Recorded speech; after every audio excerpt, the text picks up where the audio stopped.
Welcome, everybody.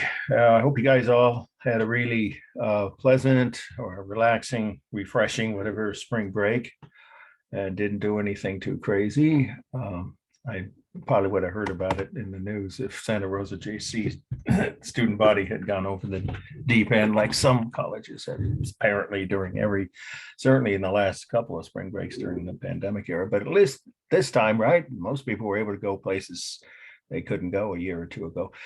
So I hope you all had a good, relaxing time. I took a few days off with my family.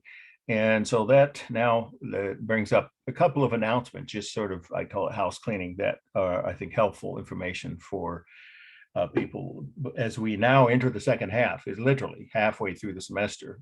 We've had 9 weeks of slides, and if you count, and I do count the final as a class meeting, it's obviously an important one. That we have 9 more meetings left. And of course, we end the week before Memorial Day. It's our final exams week. Okay, so the papers overall were good. I've gotten papers from almost everybody. And this is just by way of, I think it's okay to say this sort of helpful heads up, let's put it that way, that if you are one of the handful, I think it's only 2 people, I haven't gotten papers yet, first short papers from you. You don't want to wait too much longer because the second paper is due in April, not right away, but you need time, of course, to prepare for that, as well as taking notes and all your other classes and whatever else you have on your plate. So hopefully I'll get papers from a couple of people that I haven't yet. And let's see. Also, I've noticed that I think it was just one person, maybe it was two, who are currently enrolled and still in the class somehow, even though they attended, because they had perfect attendance for the midterm, right? Remember, it was given real time.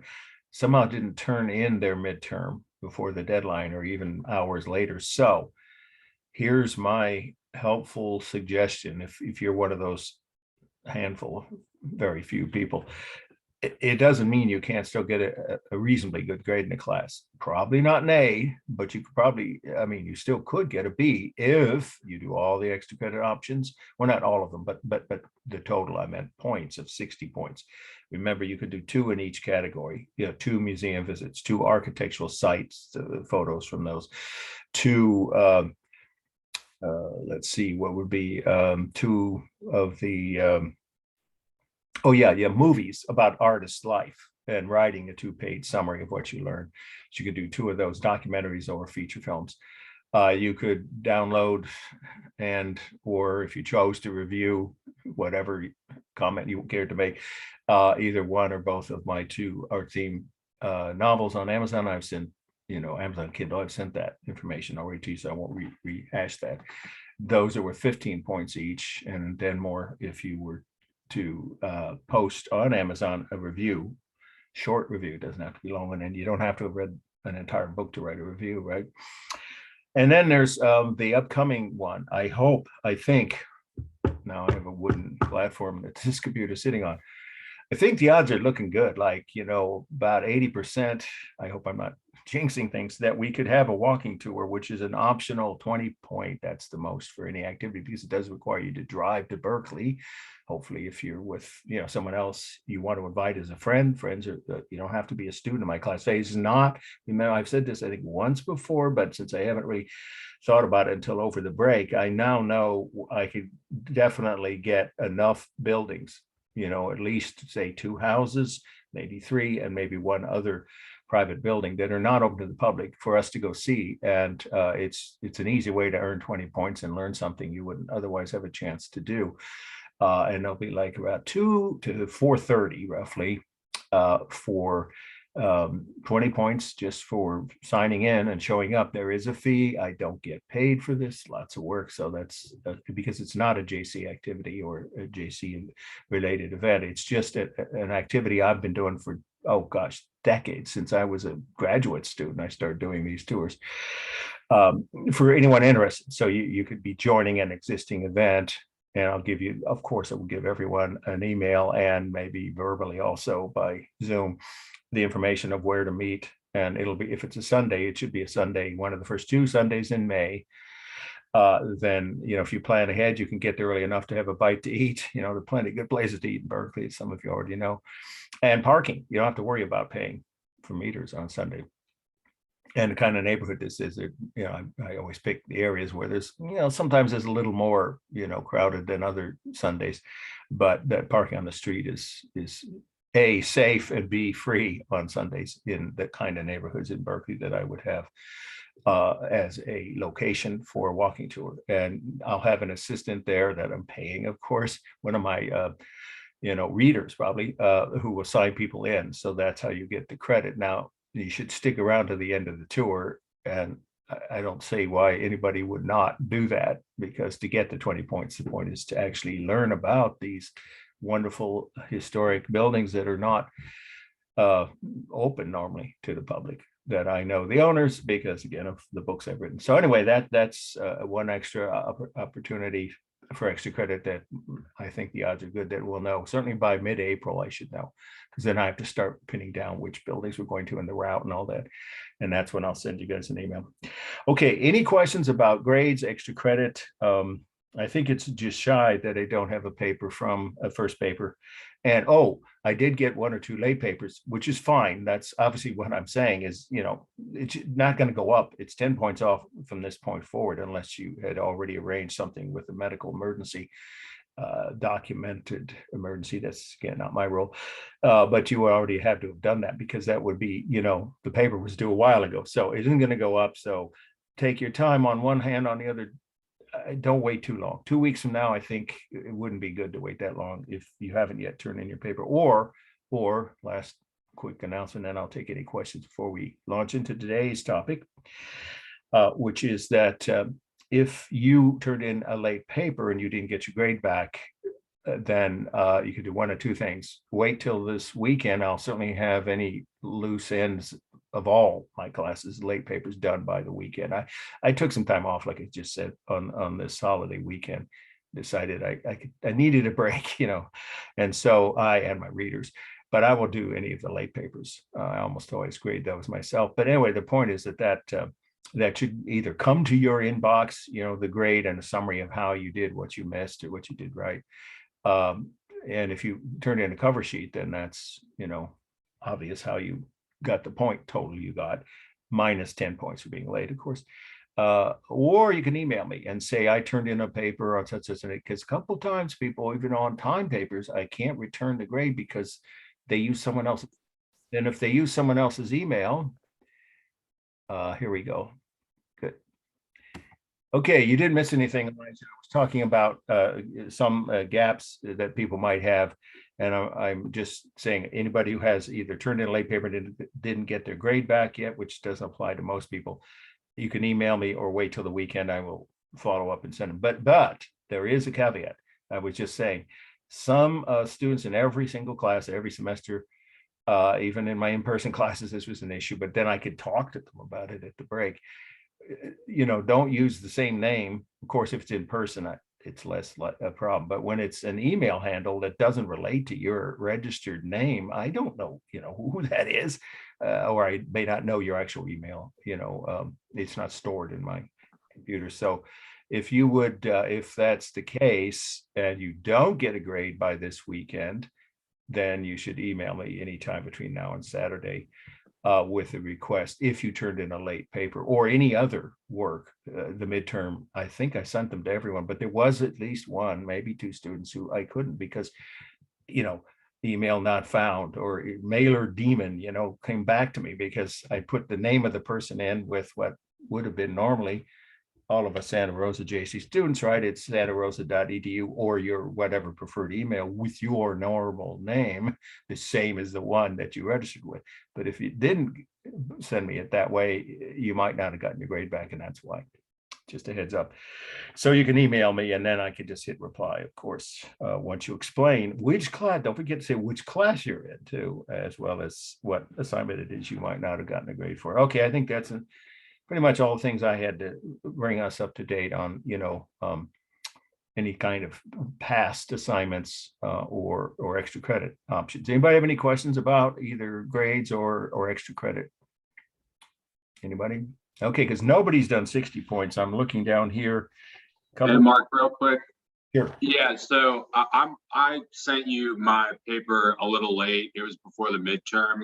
You sent me my midterm grade twice, so I was wondering if maybe you meant to send a grade for my paper and the midterm rather than sending the midterm grade twice. But I sent you an email.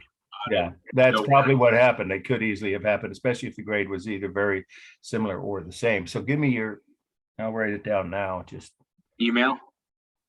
Well, send me an email. Yeah, I already sent you an email just before class. So. Oh, just now. Okay, good. Then Yeah, I'll see it. And you explained what it is you need. Okay, and which class you're in. Okay, fine. Yes, sir. All right, then I don't know if I'll get to it today. I'll try to. If you turn the paper in and it's been graded, I don't see why it wouldn't have been, but it could have come somehow mixed up. If that happened, then it'll be graded within the next 24 hours. I would certainly not wait past Tuesday. No worries. No worries. But I think if it's been graded, it'll just take a few minutes and you'll get it back today before my evening class. I have to do a Zoom class at 6 tonight. Okay, any other questions? Now's a good time, and then we'll get started with today's topics. Well, actually, it's this week's topic, of course, and we don't have to rush through it. But first, any more questions that are right on the tip of anyone's tongue about either grades, past assignments, or extra credit? Of course, I'll stick around. I always do at the end for any other questions that people may think of after the slides. Okay, so let's get started with today's topic. I like to give you a little context, but let me go ahead and put this screen share up because I think I remember a couple of times when I had a long introduction, the screen share didn't always stay up there. So it says that you guys can see it. So let me just make sure that's the case. Can you guys see this? Yes? Yes. Whoa, it went way beyond where it should have. Likes doing that. We're going to cover all these slides, but I want to do them in the proper order. All right, so let's do a little background. It won't take long. And again, this is the kind of information I've done this almost every week with each new topic, as you should by now be familiar. And that is context is part of the meaning of any work of art. So if you choose to, and any of these slides are on the final, which this first one is a very high possibility. I am definitely not cutting it from the study list for the final. Remember, the final is not cumulative, so it's only everything after the midterm. But this could be on the final. In any case, the point being that you don't have to take notes when I give you the intro info, background or context, but it's helpful because it can apply to any of the slides for this week's topic as part of the meaning. You know, one of the 6 or 2 of the 6 facts. Remember, now you've all done the midterm. I think I did mention that I think got 1 or 2 people who might have joined us after I started that I didn't see a midterm for, can make up almost, well, nearly 2/3 of the points with extra credit. And of course, 60 points is certainly better than the 100 minus 100 that might happen if someone somehow didn't turn in their midterm, even though everyone in class that I could see was registered, was attending during the exam, but I didn't get everyone's exam, and I don't know what the reason for that is. So if that happened to you, just email me and I will give you, if I haven't already done that, a couple of suggestions, reminders, I'll call it, of extra credit options. Okay. So what's the context for this is the topic you can see from your syllabus, which is today's topic, this week's topic, is early Christian and Byzantine art. Now, what does that mean? Well, some of you know this. If you didn't, you probably want to start writing because it relates to the meaning of the very first slide we're seeing right now, the one on the screen, which is I'll give you the title, The Arch of Constantine. Arch of Constantine, I'll spell his name, Constantine.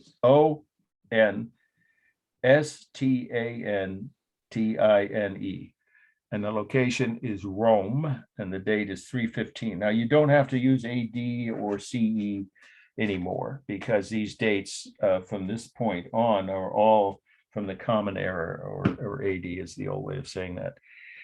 So the number is good enough if this is on the exam. You'll see that the syllabus doesn't have those letters for any of the dates from now on.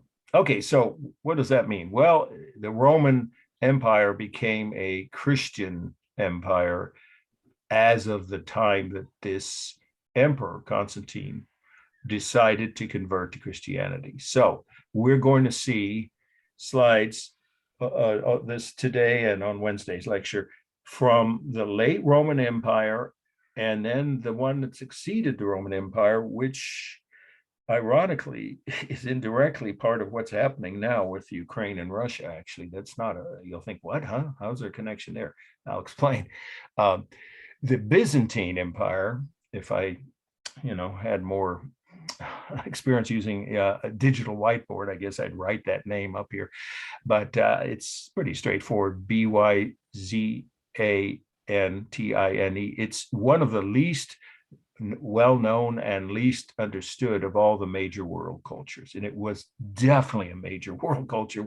I'll prove that to you as we go through the slides, the must-knows, which are from the Byzantine Empire. They were the eastern half, in other words, of the Roman Empire, and that's the half that survived after. I haven't had any, but I had biryani earlier.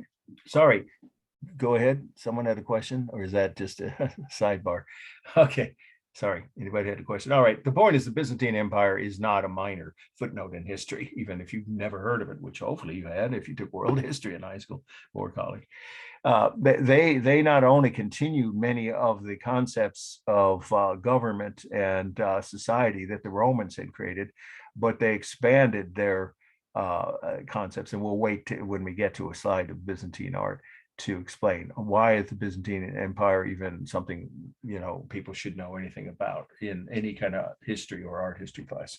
It was a major civilization that lasted 11 centuries, twice as long as the Roman Empire. That right there is itself pretty remarkable accomplishment. So we'll talk about them later. So we're talking about that period after the first Roman emperor to become a Christian. His name was Constantine, built this arch, and now we're going to talk about the meaning of this slide. And all the way to the fall of the Roman Empire, which was like 150 years later or so. And then you could say a sequel, if you want to, which would be the Byzantine Empire, which not only continued to survive, it survived and continued to exist, but thrived, expanded, and carried the Christian concepts, quote unquote, of the religious beliefs and the cultural beliefs of early Christianity all the way through the entire next 2 or 3 centuries. And then Islam, we'll talk about next week.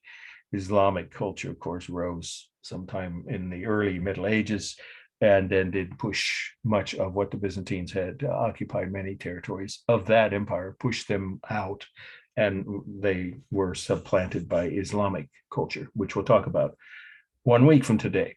All right, so let's get started with the meaning. If you didn't order anything, now you should. For this slide, again, I gave you the title, The Arch of Constantine, and it is a triumphal arch, right? And it was completed in 315. So what does it commemorate? Well, this is different. This triumphal arch is not exactly the same as all the others we talked about before the midterm, the other Roman ones. It is the same in one regard. So it has 2 meanings, 2 purposes. First, it does commemorate a military victory. What victory? Okay, that's the victory of Constantine over his rivals. When he was first on the throne as emperor, he had to share the power. It's a triumvirate, they call. You have to know that word, but it was, or trio. You could even just say trio. There were 3 Roman emperors. This has happened in a lot of cultures, not in the US, because we only have 1 president at a time, at least we're supposed to. But anyway, the point is the Romans sometimes did that as a solution to competing, right, claimants for the throne of Rome. So there were 3 of them. One of them was Constantine. And the other 2 decided to overthrow him. So all you have to write is this to summarize it, that he had 2 rivals for emperor, and he had to fight them in a major battle, and he won that battle. But why he built this monument is not only to a victory over his rivals for the throne, to become the sole, and that, of course, let him become the sole emperor of Rome, Constantine. Also, it's a monument to religious liberty. Oh, well, that's really almost unheard of in the ancient world. Every culture would persecute in the ancient world, and many do today, anyone who has a different religion than the majority. So what happened? Here's the most important other part of the meaning of this, is that Constantine had a vision. So he said, the night before he won this victory over his rivals, he said he saw a fiery cross, the symbol of Christianity, in the sky. And to him, that was a Windows Defender summary. Well, I don't need that right now. Okay, sorry. And that supposedly that vision of a cross in the sky, he said was a sign from God, right? That supposedly he should convert to this religion, which was still outlawed in Rome. Remember that Christianity was illegal in Rome, along with many other religions that the Romans didn't believe in. So he converted to Christianity shortly after that battle. And he built this monument, really rare in the ancient world, to say, and it's here, let's do a close-up. I don't speak Latin, and that's, carved, of course, a statement in Latin, saying not only does he thank God for winning this victory, suppose he believed God helped him win that battle, but also that from now on, the people of Rome, the Roman Empire, really, could practice any religion they wanted. In other words, he didn't force them to convert to Christianity, as often was the case with all kinds of rulers throughout the ancient world, right? He didn't force anyone to convert to this new religion. But because he was the emperor, then his wife and family converted, then his mother and a whole bunch of other high-ranking nobles, people all around the emperor, both his officials, many of his officials, and his extended family all converted within a short time after he did to Christianity. So it became the official religion of the empire in that regard. I mean, this because if he was going to become a new subscriber to this new religion, then maybe people want to be successful in their career or whatever, politics and other careers, they would follow the same example. So within his lifetime, the bottom line is that within Constantine's lifetime, most of the people of Italy, at least that main province, of course, of the Roman Empire, obviously the heart of it was Italy, had converted Christianity, and within a few generations, most of the rest of the empire had too. However, they weren't forced to. If you were Jewish, you could continue to practice Judaism. Remember, Islam didn't exist this far back. Or if you believed in any of the other religions, even the old ones, you could keep them. It's pretty enlightened compared to what most ancient rulers would have done. If they convert to a religion, everyone else was forced to, but he didn't force them to. Two other facts about Constantine, then we'll do a formal analysis. He was the second longest ruling, I'll say this twice, second longest ruling Roman emperor. He ruled for over 35 years. If you remember, you don't have to write this, but Augustus was the longest ruling emperor. He ruled for 45 years. That was as long as most people lived back then, at least among the poor classes. So Constantine ruled for nearly, it's about 35 years, depending on whether you count the time he was a co-ruler with two other people. But in any case, on his own, he ruled for, what is that, over a third of a century. It's a long time. So he was the second longest ruling Roman emperor. And the other is he was the tallest. And I'm going to show you evidence of that now with this next close-up. There he is. As part of the meaning now we're still talking about. He was 6'4". That's how tall Lincoln was. Some of you know he was still, to this day, our tallest president. And Constantine was the tallest Roman emperor ever. There he is, accepting the surrender of his two rival generals. And here's one more really important fact, not a minor one you should add to the meaning notes. I think should be the last fact for that portion of your notes, which is, after the battle, he let all of the defeated soldiers and their commanders go home in peace. He didn't arrest them, sell them into slavery, have them executed, torture them, and didn't do any of those things that, of course, most victors did in the ancient world when they had captured a defeated enemy army. Rarely were the soldiers allowed to go home in peace. He said that's because this new religion, right, quote, Christianity, unquote, had taught him mercy was the thing he should exercise in this new concept that he had just adopted. So you could say it's indirectly a monument to, because it depicts him telling those two defeated generals, you can go home. You don't have to convert to Christianity, but just swear you won't rebel against me. And they didn't. He was a very successful, very popular emperor, Constantine. Some would say the last great Roman emperor, certainly the last one to be able to rule anywhere near that many years.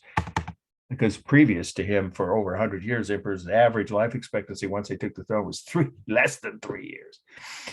Okay, so let's go back to the main view, because if it's on the exam, this is the view you'll have.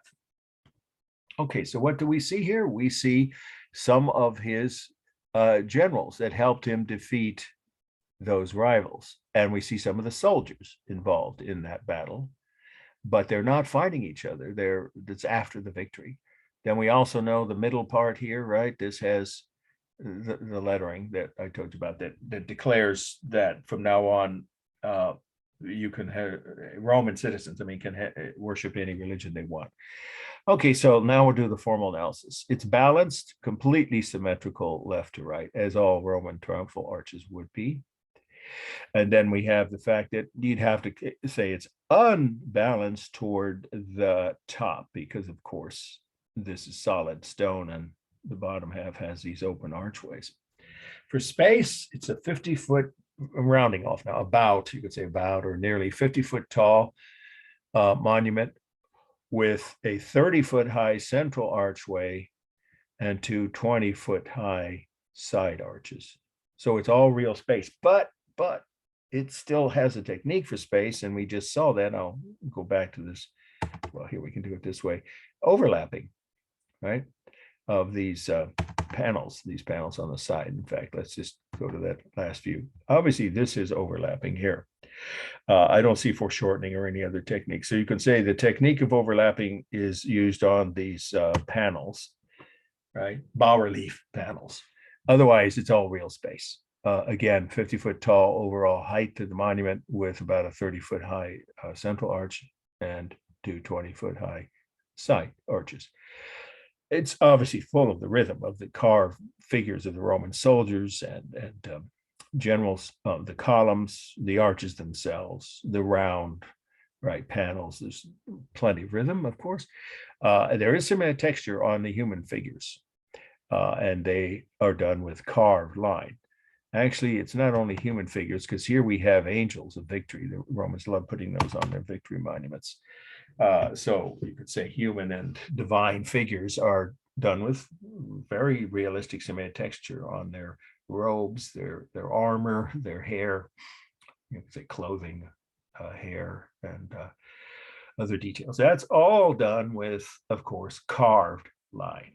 But there would be visual line if the sun was hitting it at a certain time of day. But this, obviously, I didn't take this slide. It was during an afternoon or sometime when the sun wasn't hitting it. So you don't really see the visual line so much here. You could just say that there's only carved line visible in this slide. Okay, then is it stable or dynamic? Well, of course, like most of these Roman triumphal arches, it's both.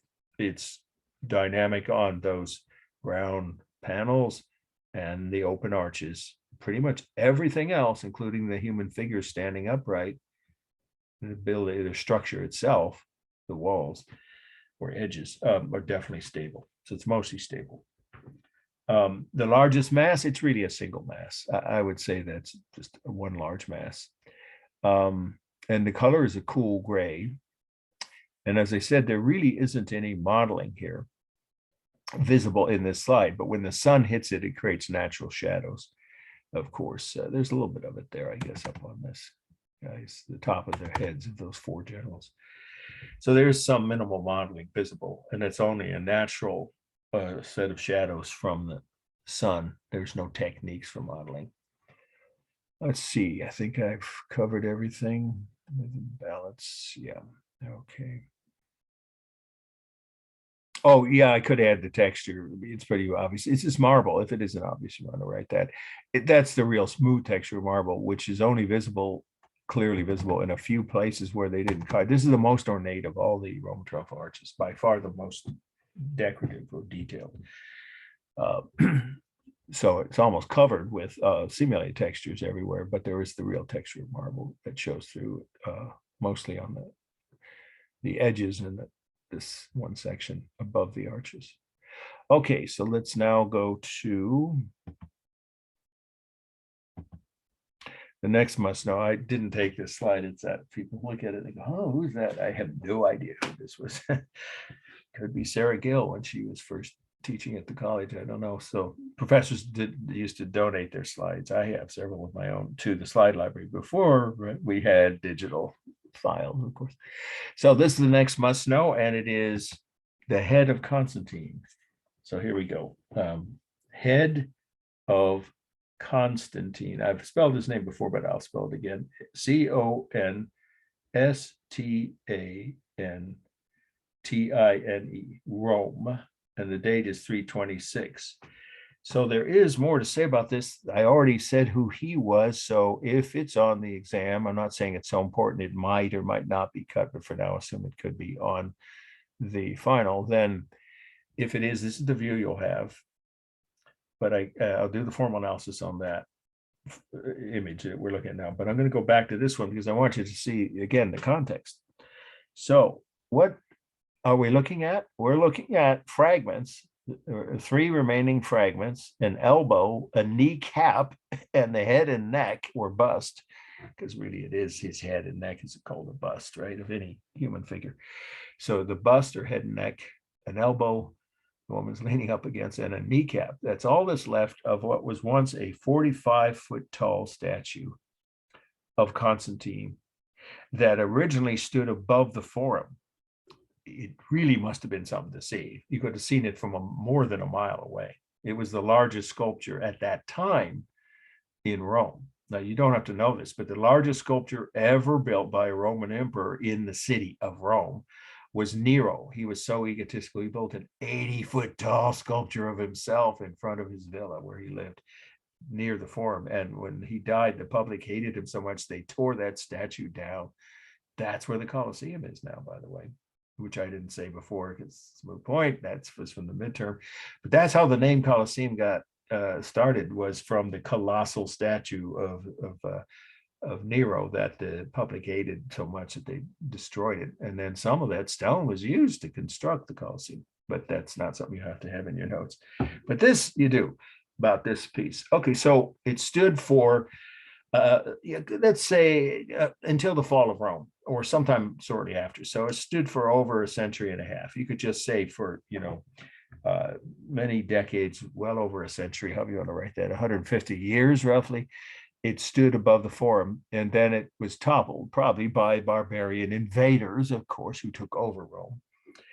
You could just say some invaders toppled it, and pieces of it just were eventually buried. Of course, that's what happens to all human, right, structures. If they, are left in nature, they eventually get filled up with, or over, I should say, covered over by dirt by the earth, and it was lost. The point is that no one knew where this sculpture was. Within a few centuries after the fall of Rome, it had been lost completely. And so whatever happened to parts of it, we assume were taken away by people to build houses or whatever, walls and things during the Middle Ages. So it was lost for over 1,000 years totally, under tons of debris. You could just say debris or dirt. And then it was rediscovered during the Renaissance.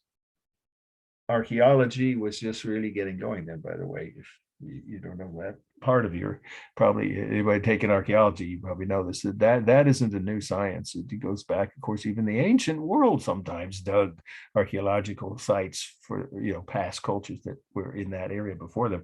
But certainly by the Renaissance, there were professional archaeologists, and so they rediscovered this in all that was left of these 3 pieces. So they were put on display. This is what you're looking at now, in front of a museum in the same spot where his statue might have stood, or close to where it once stood. So let's go to the full view, because part of the meaning is still something I think you'll find some of you, if not at least mildly amusing, interesting, and certainly relevant about, a couple other facts about the meaning of who was Constantine. I already told you about him being, the first Christian emperor and all, his height and everything, but there's something else about him that made him unique. He had a glandular condition, and you see it in his enlarged eyeballs here, right? And eye sockets. And even his rather heavy set jaw. And it's a kind of glandular genetic, sorry, I meant to say, it's important to say genetic condition. You can just say that, genetic condition that enlarges various parts of your body. Lincoln had it. His face was elongated. His fingers were longer than normal for his, even as tall as he was for his hands. And but he didn't have the version of it where his eyes bulged out. So I'm going to say this, and probably one or two of you will know. Anybody know the comedian from the 80s who was in movies like Caddyshack? Starred with a lot of former cast members from Saturday Night Live, called Rodney Dangerfield. Anybody know what I'm talking about? I call this the Rodney Dangerfield effect. He had the same condition. I'm saying the comedian I'm talking about from the 80s, 90s, I think he passed away in about 2010, had the same condition. It is a common condition among people from Central and Eastern Europe. More common, it's not common among the majority, I'm not saying, but just say Constantine, in other words, was born nowhere near Italy. He was not Italian. That's really rare in the ancient world. That the Roman world, that an emperor wasn't born in Italy. He was born in what's now Germany, Central Europe, and so he would have had some reason for genetic inheritance of this condition. You can just say it was a glandular condition. If you want to know the name, it's Marfans. I think it's Marfans, but you don't have to know that. It's more detail you need to know. And it's still around today, and very prominent among especially Eastern European Jewish people from that heritage often have that condition. And that's what Rodney Dangerfield was. So you don't mention Rodney Dangerfield as you want to if it's on the exam. I'm not saying it will be. Highly possible, but it could be. So you just mentioned that it's an unusual genetic minor, wouldn't call it a defect, condition. There we go, which caused his eyes to be enlarged, and even his jaw and his nose. His face was very, very forceful. His appearance, I should say, and that some people think that's why he was so successful and so able to maintain control over this huge empire for so long. Because when people met him, he was very tall. Very few men were even 6 feet tall back then, and also had that strange appearance that shows up in his enlarged eyeballs and heavy set jaw and large nose. Okay, so that's plenty on the meaning of this. Let's do a formal analysis. It's a single mass. There's no real breaking it down, because if it's on the exam, we're just going to show you this view, right? Not the 2 other pieces of it. It's a cool light gray or off-white color, right? There's no warm colors here, even though it's discolored from rain. It's been sitting out in the open air for a long time. In fact, I think they put it inside the museum now, as I recall last I was in Rome. It's not out in the open air anymore, because if they leave it out there, Rome, air pollution would deteriorate it. So, but for decades, it stood outside, or centuries, outside a museum. So the discoloration is not original. That is there's the original colors, cool light gray. Okay, and then we have the similar texture is quite good on the skin, on the hair, on his eyeballs or eyes, including the eye sockets, the mouth, the nose. It's all done, of course, with carved line. Now, there is the real smooth texture of marble, and it is marble that you can see, when you look closely at the skin area. Okay, so it's got both real, like most sculpture does, real and simulated textures. And all the line is carved. And then we have it's balanced. Yes, definitely. It's an intact human head and neck. And so if you draw the line, depending on where you draw, of course, it's symmetrical, left to right. But if you draw the line roughly halfway from the bottom to the top, it's also balanced from top to bottom. And then there is modeling here because of the sun. And it's meant to be outside, so that would originally be part of the concept of the design. There's no techniques separately done, but the natural sunlight, of course, shadows creates the modeling. It is almost entirely stable. I mean, the top of his head is curved, and his eyes, of course, his eye sockets, to some degree the nose, but his overall pose or position of his head and neck and the sides of his head are pretty much stable. So it's mostly stable with several dynamic details. Okay, and then the rhythm should be obvious with the over his eyebrows. Look at his eyebrows. That's something I don't usually mention. Very prominent, emphasizing even more this condition he had about this enlarged glands and his eye sockets. So you could just say the rhythm is very strong on his hair, right?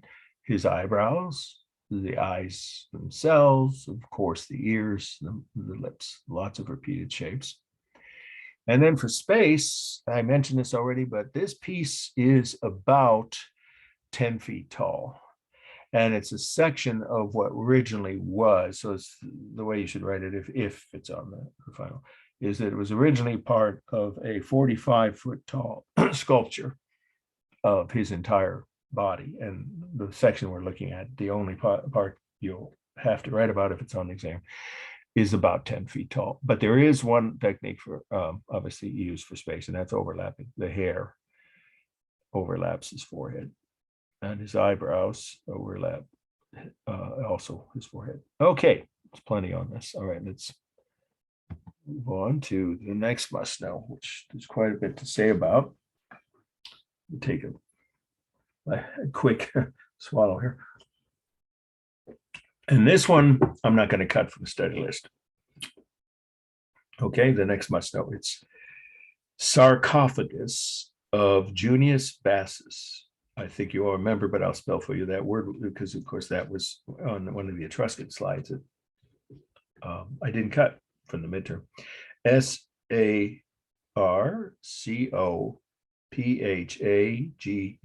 Sarcophagus of Junius Bassus. Junius, his first name, Junius Bassus, Bassus. I love that name, Junius Bassus. Rome, the location, and the date 359. So let's start with the first fact about the meaning is that this was created for, everyone knows what sarcophagus is. If you don't, and if it's on the exam, then you want to write this, but I think you all did when we saw our first slide of a sarcophagus with the Etruscan slides. Remember, it's a large, in this case, stone box, and it contained the remains of a human being. And it definitely has decoration along the outside. So this sarcophagus was created for a man who was originally, you could say, born as a pagan, P-A-G-A-N. That's a word that almost certainly will come up in some way on the final with one of these slides we're going to see this week. At least one of the slides from this week's lecture will be on the final. Maybe two of them. So what is a pagan? That's just a word that many, not all Christians, but many Christians use for anyone who wasn't Christian. And of course, every religion has that kind of concept of, someone who's outside their religion is whatever they call them. In Islam, it's an infidel, right? And in some other parts of the world, it's a heathen. So the Christian word for non-Christians was pagan, P-A-G-A-N. So that's what all the Romans were, right? Except for the ones living in the catacombs under the streets of Rome itself. So what we now can say is that this man was born. We know who he was. We know it's the life story, the main facts. He was born a pagan, and he converted to Christianity during Constantine's reign. That's not a minor detail because that's one of the examples of what we were saying earlier, which is because Constantine chose to convert, as did his entire family. Most of the upper classes, the nobles and their families, also converted within his lifetime. So he converted Christianity, but he apparently was younger. I'm guessing he was younger than Constantine because he lived quite a while. Constantine died in like 330 something. So he lived for a couple of decades after Constantine died. And so by the time in other words, the other next fact, about the meaning is, but by the time this guy died, Junius Bassus, most of the Roman Empire had, of the Italian population of Italy itself had converted to Christianity, the vast majority. So the evidence of that is in this image. So let's take a look at what we see here, which are scenes from the Bible. All of these are, they're kind of bas relief, but the right word is high relief, because you almost see three-dimensional, right, outlines of almost their whole, but they are attached to the background, so it's still a kind of bas relief. So you could just say they're bas relief, but the right term is high relief panel. So let's take a look as part of the meaning still at a couple of them. All right, so this panel supposedly shows Jesus, very different than some, more recent images of him in certain Christian churches. Here he looks like a young man, beardless, with sort of medium length hair, and he's sitting in the middle between two of his disciples in heaven. So this panel depicts Jesus as being up in heaven, sitting on, quote, they call it a throne, or the throne of heaven, surrounded by two of his disciples, who obviously have also gone to heaven up with him. But this is the important detail. What is going on here? That is an ancient pagan god. And some of you may have heard of him, Atlas. There's even a moving company. And of course, that's a name nobody has anymore. Books used to be printed with maps of the world, right? They were called atlases. Now you can find them online. But Atlas, capital A-T-L-A-S, was an ancient pagan god who held up the sky according to Roman and Greek religious belief. So that makes him a pre-Christian god, pagan god. So why would this panel show Jesus wiping his sandals on the head of a pagan god? Can anybody say what could that symbolize? Give you guys a moment to think about it. Some kind of a meaning that has to do with the time of which this was created, which is while Christianity was in the ascendance, was rising in popularity, and paganism was diminishing. So what could that symbolize? Nobody has a thought. Okay. Could it be Christ's power, in a sense, the dominion? Yeah, you got the general idea. Yeah, I'll just say it in a sentence. But yeah, it symbolizes that Christianity is now dominant over the old pagan religion. Plural, because there were multiple religions in Rome before Christianity. I'll say it again. That detail of Jesus wiping his sandals on the forehead of the old pagan god Atlas symbolizes that Christianity is now dominant over the old pagan religions, which is a fact. By the time this guy died, the vast majority of people in Italy had converted to this new religion that Constantine had legalized. Okay, so that's one panel, but then we get to the unintended humor of two other panels. It's still part of the meaning. This is supposed to be, these are scenes from the Bible, supposedly, right? So this is another scene from the Bible in which Jesus entered Jerusalem just before he was arrested and crucified, right? Tried and executed, you could just say, but the word, crucified means just nailed to a cross, of course. So this is just before he died, a few days. He was supposedly, according to the Bible, greeted by throngs, crowds, however you want to write it. Many, many people came from inside the city to greet him as he entered Jerusalem through, a gate. That all those cities back then were covered, surrounded, by walls and gates. So he was going to enter Jerusalem, and this is a scene from that. It supposedly was on, anyway, it doesn't matter what day it was, just to say a few days before he died. Well, what's really off or completely inaccurate about this image is, first of all, he's supposed to be riding a donkey. Well, look at the size of this poor animal. It's about like a large dog. He would be crushing that animal if it was actually that size, and a full adult human man of 200 pounds was sitting on his back. It's ludicrous. In other words, the bottom line with what this in the next panel, the last one I'll show you about the meaning, is that the sculptors of this period, the late Roman Empire or early Christian, those two terms are synonymous. As by now it should be clear why, but again, if you didn't think of it that way, you should. Early Christian art or late Roman art, one and the same thing. The artists had lost the skill of depicting proper proportion and depth or space in their art. They had lost those techniques that had been known for centuries by earlier Roman and all the Greek sculptors. They didn't know how to depict proportion. Obviously, this whole thing, Jesus would be either much smaller or the poor donkey should be about twice that size. And then my favorite detail on this panel, ludicrous, poorly done, however you want to say, unrealistic, is these are supposed to be crowds climbing, according to the scene in the Bible, into the trees. By the way, they'd be palm trees. It doesn't look like a palm tree, but whatever. Into the trees along the gate, the road leading into Jerusalem. So just say crowds were climbing on up into trees to look down and see Jesus. Well, this guy's taller than the tree. He's supposed to be climbing almost. It's ridiculous. Obviously, they can't. The proportions are off totally in this entire panel. And that's just one of two. And this is my favorite, the Adam and Eve panel, which of course is a scene some of you know from the early part of the Bible, in which they, get to know each other. Some say in the biblical sense, obviously they have sex, and that's a sin according to, some teachings. So this is the original sin panel, you could say, or the Garden of Eden, Adam and Eve in the Garden of Eden panel. And again, according to the Bible, they were under this really tall tree. Well, they're as tall as the tree almost, that they're supposed to be, towered over by that tree. And then a snake, symbolic of Satan, the devil, you could just say the devil disguised as a snake, which of course should be just down at the bottom of the tree trunk here. And that snake is almost as big as the tree it's supposed to be wrapping around. But my favorite bad detail is, look at their physiques.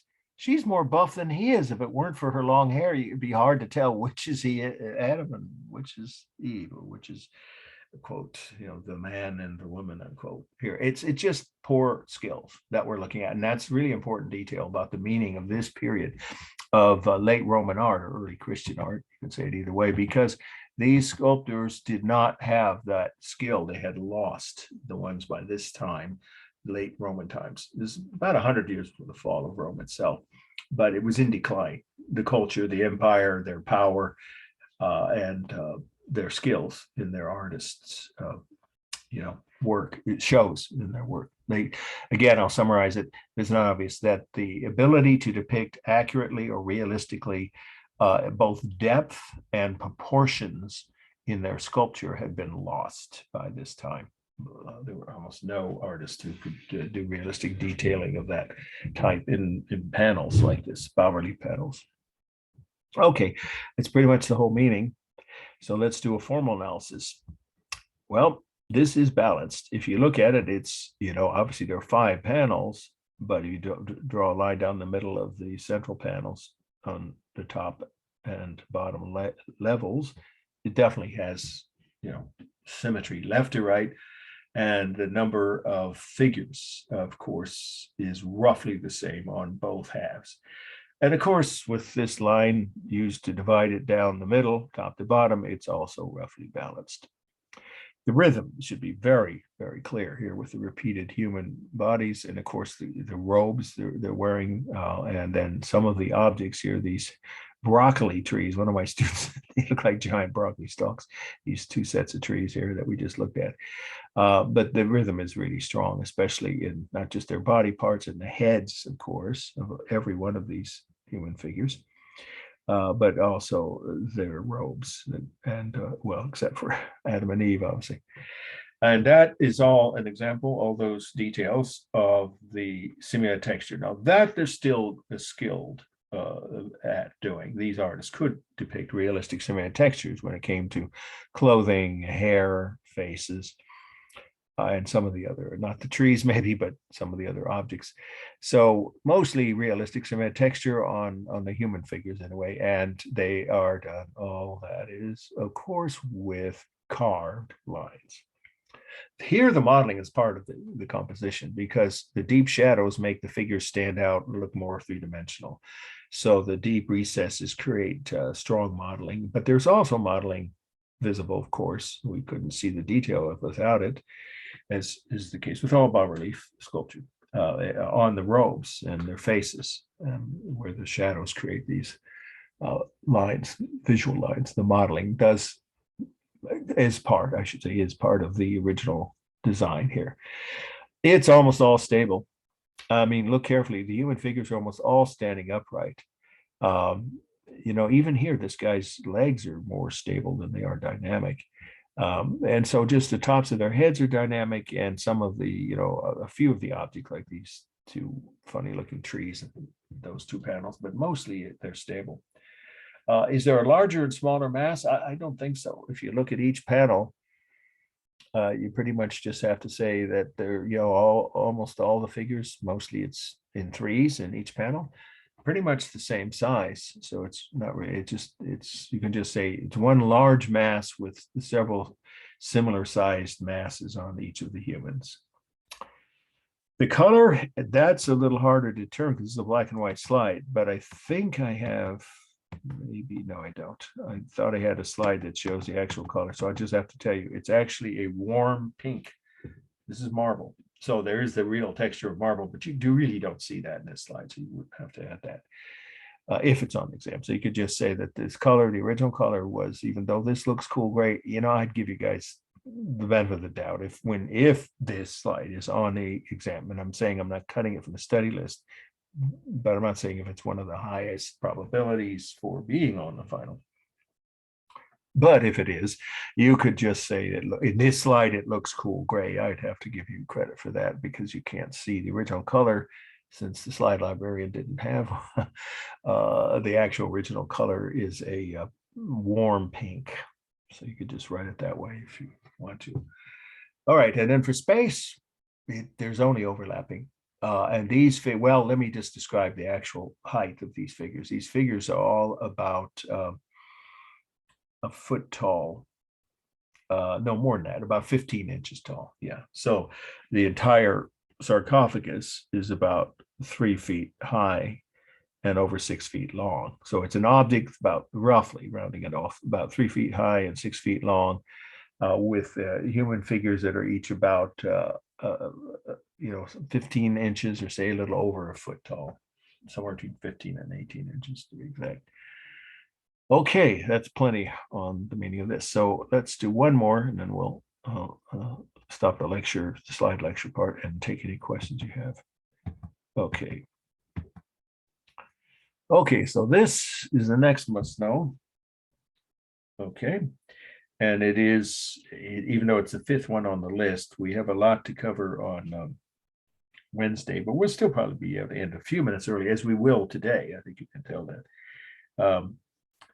All right, but this one is the fifth one on today's list. So it's two words, San Vitale, S-A-N, and then V-I-T-A-L-E. And location's a city in Italy, Ravenna, R-A-V-E-N-N-A, 547. 547. I realized this is, don't write this, but just a quick aside. Sometimes too many things crowding into my memory bank. I confess occasionally I forget to finish a point that you don't have to write this. It wasn't going to be required. But when I was showing the slides of Constantine, I mentioned there's a rough connection with him being born in Central Europe.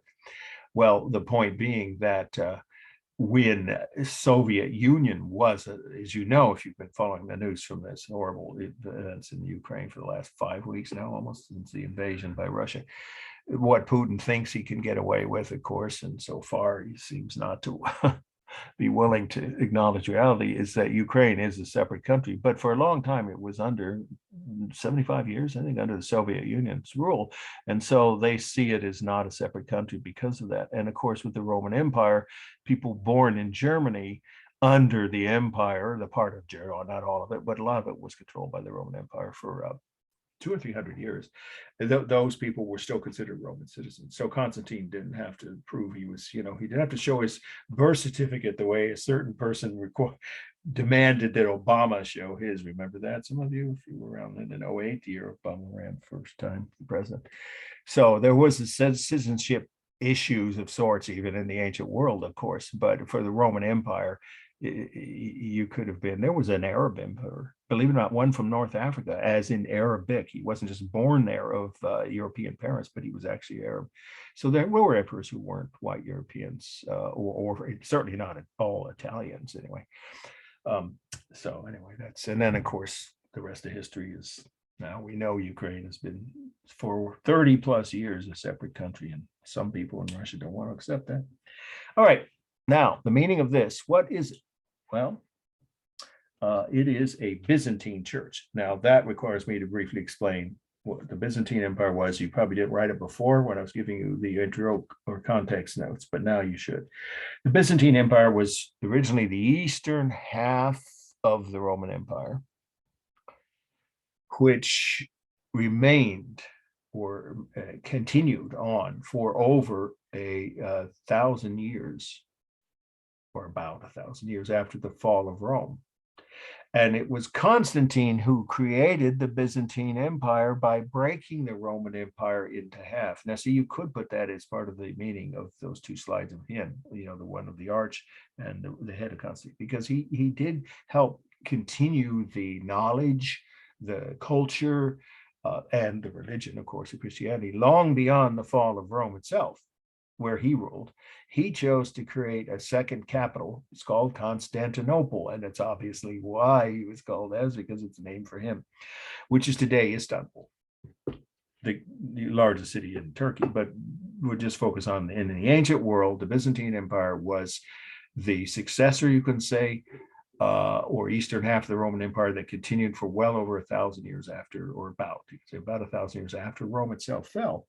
And they continued to first maintain and then spread beyond their borders of the original eastern half. They spread Christianity all the way through most of Western Europe, or just say all the way around the Mediterranean, keep it simple, all the way around the Mediterranean Sea.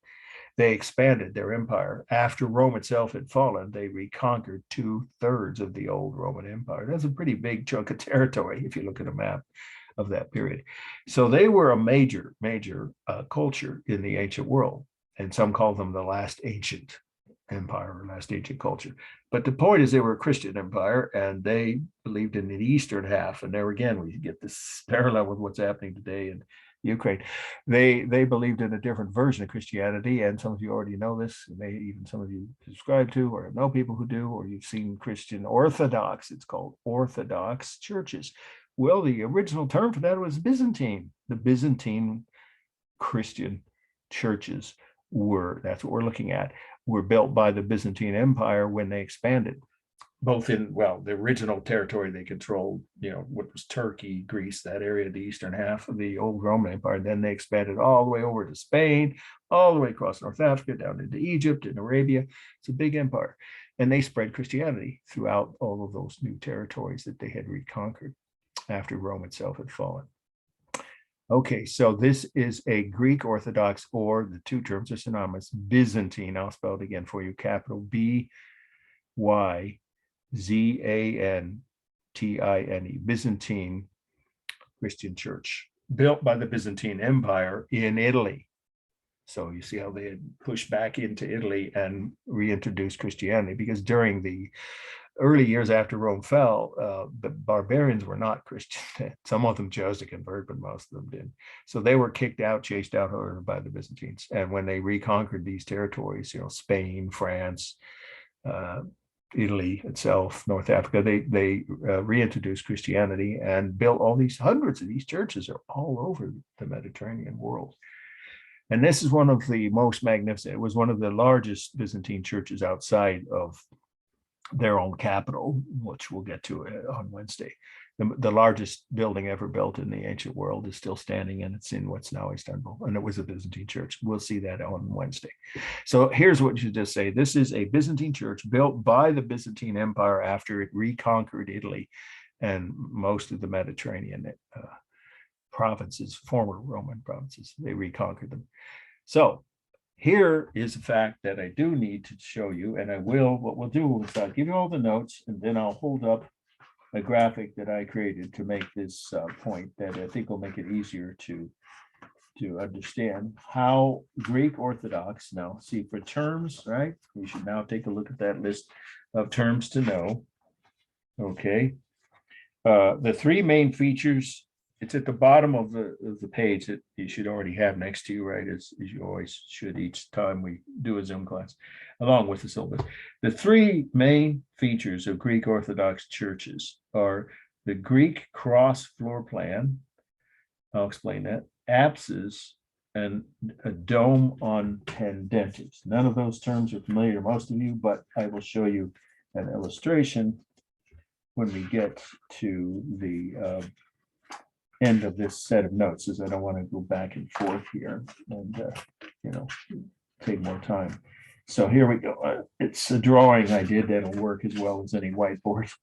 I used to do them on the whiteboard in family home. So here we go. What is the Greek cross floor plan? It means that the outer walls, I'll say this slowly and repeat it, the outer walls of all Greek Orthodox churches or Byzantine, remember those two terms again are synonymous, Byzantine or Greek Orthodox churches, all of them, to this day, even the modern ones that are still being built, they are shaped like an equal armed cross. There's no other way to say it. That's exactly what it is. Each section of the church's outer walls, this, and then another one, you can't see it because it's behind in the image here. And then this section here, they each form an arm, one of four arms of a Greek cross. Greek crosses, as some of you already know, are equal armed. Unlike the Catholic cross, right? The other Christian crosses are always shown with a long, narrow stem, right? That's supposedly where Jesus's body was, we know, actually nailed, along with thousands of other people were executed by the Romans the same way. You know that it wasn't just him. So that type of cross is more common in the Western, right? Protestant and Catholic churches, but in Eastern Europe and other parts of the world where these people are, and there's tens of millions of Eastern Orthodox worshipers in this country. A bunch of them built churches right here in Sonoma County, or where you are. I'm in Alameda County.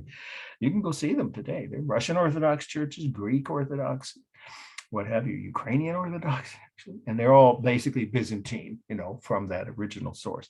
So I'll say it again. The first of the three features of a Greek Orthodox church is the floor plan. The main wings of the building that project, of course, outward, are equal arms of a cross, the Greek cross shape, literally. Okay, the second feature is apsis. Now that's an actual definition. It's a short definition.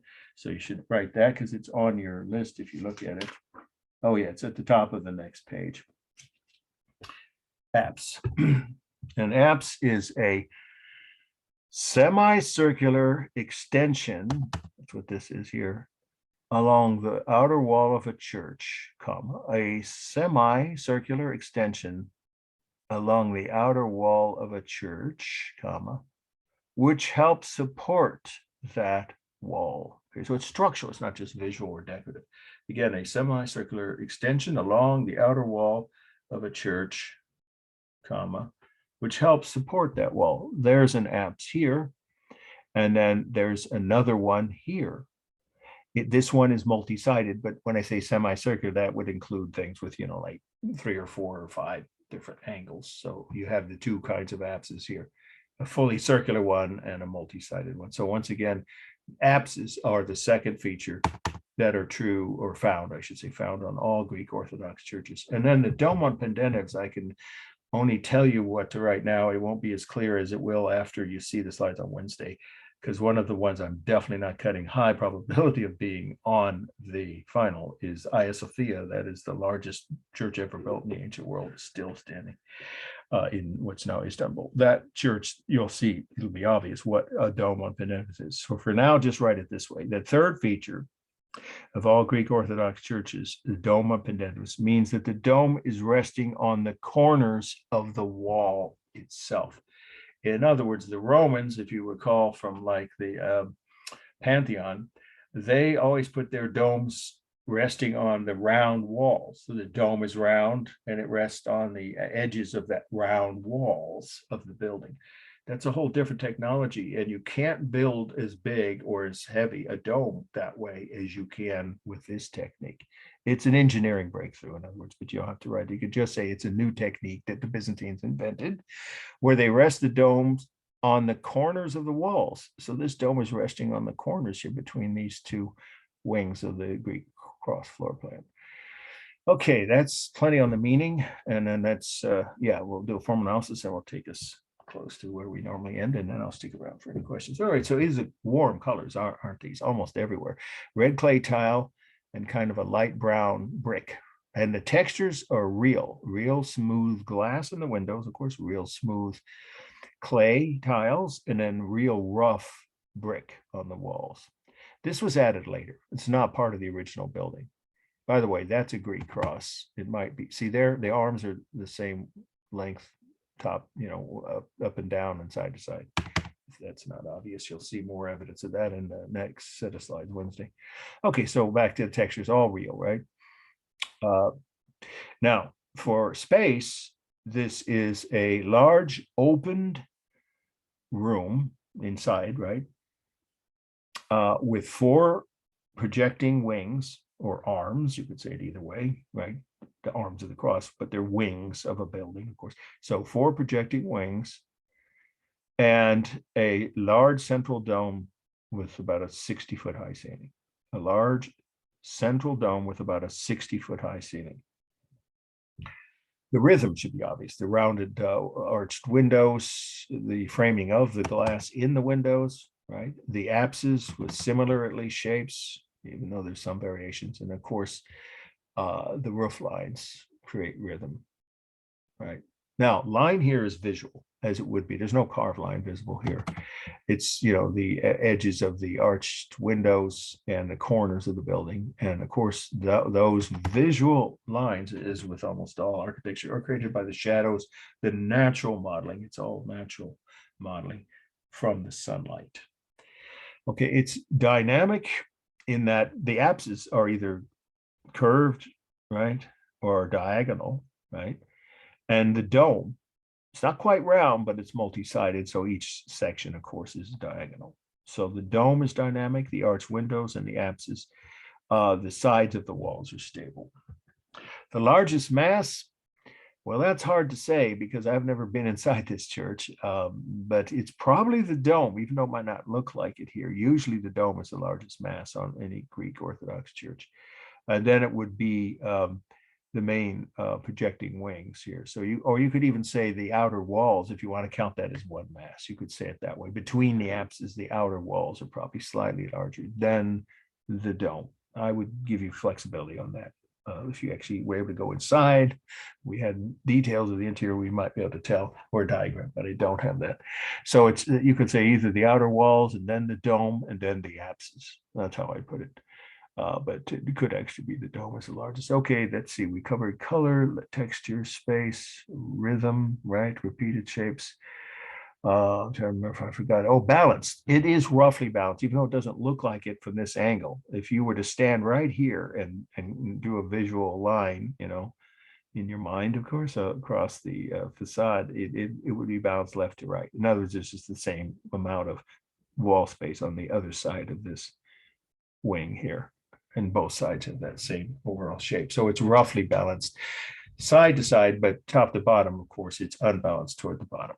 Okay, so let's now I'm going to stop the screen share and I'm going to show you this. My dad would call this making, he was a very talented commercial artist, supported a family of 6 for decades on freelance commercial artwork. It's amazing. I don't know how he did that. Anyway, so this is my sort of semi-skilled diagram, and you might want to take a screenshot of it. Otherwise, of course, it'll be posted on the video at the end of this lecture for the Monday class, Zoom class, when I post everything by Friday. So there's your Greek cross floor plan where the arrows show that the arms are, well, close to being the same size. I did it freehand, obviously. And there are the apses, because many of the apses are just at the corners. In the other one we saw, there were multiple apses because it's such a big church and it was a new technology. So they were still experimenting with how to support the heavy wall. But the arrow with the third thing at the bottom lower on your view, I guess, lower right corner there, Doma Pendentus. That's where you're going to see on Wednesday when we go all the way through. I will show you my own slides of the actual building itself where you don't have to take notes, and the whole city of Istanbul. It's mind-boggling, beautiful. Beautiful city, one of my favorite cities I've ever been to. The original capital of the Byzantine Empire and now the biggest city in Turkey. So it has Christian, Byzantine, and pagan and Islamic landmarks. Anyway, this is roughly, I know it's not quite round, but as close as I could get, indicating the, thick, heavy walls of the actual dome, extending to where the corners, where they meet at the corners. And so they're supported. The weight of the domes themselves in a Greek Orthodox church are actually supported, each dome, by the corners of the building or the walls. Okay, that's clear. All right, any questions anybody has about anything we did just covered, or any extra credit or grading questions? Now is a good time. As I say, this is informal. Could you restate the texture for the last one for the Oh yeah, Orthodox Church? sure. It's real smooth texture on the windows, the glass, real smooth texture on the clay tiles, right, on the roofs, and then real rough texture of brick on the walls. No simulated textures. Okay. Any other questions? I have a quick question. Sure. So we don't need to keep the notes from the first half of the semester, is that correct? That's right. Okay. Right. You can sell them on eBay. No. All right, thanks. With the next class it takes now, only if you're planning a major in art history, or even mine. I don't know. Do they have minors anymore? I never thought that. I haven't thought to ask that question in decades. When you're at a four-year university, at least they used to require you to declare both a major and a minor. So I majored in history and minored in political science. I thought I was going to get elected to Congress. Thank God I wouldn't want to have anything to do with that sadly dysfunctional institution today. But anyway, yeah, so if you were gonna, in other words, pursue art history, it might make sense to keep the notes. Otherwise, you do what you want with them. Okay, yeah, you definitely don't need them for the rest of this semester, this class. All right. Okay, once again, this is your opportunity to ask questions about anything relating to the class in any way, shape, or form, as my dad used to say. Okay, so I hope I will see the one or two people. Well, I'm going to respond to the one that mentioned you send me an email about getting the actual correct grade for your paper, I guess. Perhaps even today, but no later than tomorrow afternoon. But if you are someone who still didn't quite finish, I think there's only one or two people that didn't do their papers yet. Please try to get them in. And I'd say if you could do it this week, it would be wise, because then you'll get the grade back by the weekend. It'll be off your plate. All right, one more time. Anybody have any questions about anything we've covered today? Yeah, it looks like Rachel, are you raising your hand? Yeah, I was wondering if my midterm was, or if you received my midterm. I'm pretty sure I did, but it's easy for me to check, and I won't read your grade out. That'd be improper because it's confidential issue of confidence. We can never say that word, confidentiality. Yeah, I can tell you did well. I don't think I'm giving away too much, but I thought if I send it to you and you didn't get it, it's either because your email handle was different than your name, or it somehow might have gone astray. I don't think it would go into your spam folder, but why don't you also do what the other students mentioned this, is you could email me and state clearly in the subject area, that you're asking me to resend, or however, just make sure I've sent to you or forwarded to you your grade on the midterm. And then I think it'll work, because I'll just hit reply and attach or write a summary of how you did. But you did do well, so. Okay, yeah, I think the same thing happened with the other research paper that I didn't. Well, is there anything about the way your name is on the roster that's different than how you sign your papers or how your email handle is? Because that could be the root of the problem. I mentioned at the beginning, I don't know if you were with us. I think you were. Yeah, I think my email is getting full, like the inbox. I think it's full, and so I'm not receiving anymore, but it's like sending. I'm able to send. I don't know. I need to update. Well, I am familiar with that, but the point is, well, you might want to take some time out of you. Yeah. Just same thing with voicemail. I have a voicemail capacity of 100 messages, and I have some from my homeless brother in Dallas that I thought was dead. And 3 years ago, out of the blue, he finds me through the Santa Rosa JC website, and he left me some of these messages that were like, very emotional. And yeah, I don't erase those. And from relatives I haven't heard from in years. So that email box fills up. That's why I don't give you that email address. Voicemail. I give you the, 717. Hardly anybody ever calls me, but if you do, it's the 717. It's at the top of your syllabus. When it comes to emails, though, I've never had mine fill up, but I know some people's systems do. So you might want to just take time to get that emptied, at least partially emptied out. But you can send me an email request, and then I don't know what else I'll do, but try to forward it back to you as a reply, right? If you want to do Thank that. you. Hopefully that'll work. All right, you're welcome. All right, anybody else? Any other questions? Yeah, I also wanted to ask if you received my midterm as well. Okay, I got, there's only, I think, one or two. So what's your last name? Ottens, Ottens. Yes, I did. And I also Okay. have it that I returned it to you. Definitely, I sent it to you, and it didn't bounce back to me. Assuming your name and your email handle are similar, right? If you don't, Okay. Yeah, because it doesn't look like I got it. then I you don't did see well. There's no question you did. Wait a minute. Let me double check. Yes, yes, you did well, and I have it marked that I sent it back and it didn't bounce back to me. So it may be the same issue that we just heard from your fellow student. Something about either spam folders or overflowing inboxes. I'm not sure why, but again, if you want me to send it a second time, the best I can do is send it to whatever email you sent me now as a reply, and that should be pretty easy to do. Okay, thank you. Hopefully you'll see it this time, yeah. But you did well. That again, I can at least assure you of, but I don't want to give away the exact score. Okay. All right. Well, that's what this is for now. Anybody else? Because I know that's happened more, it seems, in this semester than it did in the last year and a half of Zoom lectures I've given for some reason. Maybe people's inboxes are just overflowing with stuff because of the way the world is now. Yes. Yeah, just wanted to make sure that you got my midterm as well, because I've Oh, checked this is my very spam interesting. folder. What's your last name again? Sorry, are we looking at? Gan, Gan. Oh, Althea, yes. Mhm. Yeah, and again, you did quite well, but that doesn't Thank give you you. the final actual score. I sent it and it didn't bounce back. See, when I do that, I figure it went through.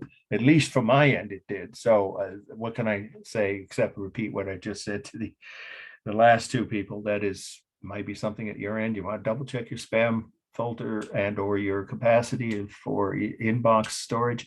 But if that doesn't somehow solve it, then send me an email sooner rather than later, by tonight, say, and probably by tomorrow at the latest, certainly tomorrow before 6, earlier, probably in the afternoon, I'd be able to try again by forwarding it to you. I'm not forwarding it to you, reply to your most recent email. Again, remind me, of course, keep the facts specifically in the right text of your email. The class you're in, what you asking me to send you. I'll Yeah, do it again. I'll check again and then I'll email you if I if hope don't that'll have it. work. Yeah, because if it should, because I thought that I'd done that for both of your assignments, that you had received them, your paper and because I do have them in my roll book and you did well. That's all I can tell you at this stage. But I'll look for your emails from all, what is it now, 3 or 4 people. Seems to be maybe something going on with the internet itself. Who knows? I don't know. But I'll send it again. If you ask me or send me a request with your current email return address. Okay. All right. Still here if there are any other questions. Because I always take the time to send all the grades back once all the ones turned in on time. And that would apply to all the midterms because you couldn't turn that in late. There just wasn't that option. But of course, 1 or 2 people, I've already said this, who might have not been able to turn it in on time can still make up 60 of those points with extra credit. And of course, on the final, there'll be another 5-point optional extra credit question like there was on the midterm. All right. Have we covered everything? Anybody still have a question? Not Quinn? Nope. It's interesting, the angles. See, Rachel, I can't see you. I can see the top of your head. I can see all of Quinn's. And then I see some very interesting image for Althea that looks like a composition of a photo or something. Yeah. Anyway, if I don't always see you, then you have to say it verbally. If you raise your hand physically or, digitally, I don't always see it. If you holler it out verbally, audibly, then I always respond. Okay, one more time. Anybody else? Any questions that you need answered at this moment in time? All right, I'll see you all on Wednesday, and it's an important lecture because the most likely slides of this topic, of this week's topic, to appear on the at least one, if not two of them, on the final will be covered on Wednesday. All right, we'll hopefully be able to still end a little early. All right, thank you. You guys, Wednesday. well, thanks. We'll see you 2 days from now. Okay, take care. Thank you. Bye. You guys have a good evening. All righty.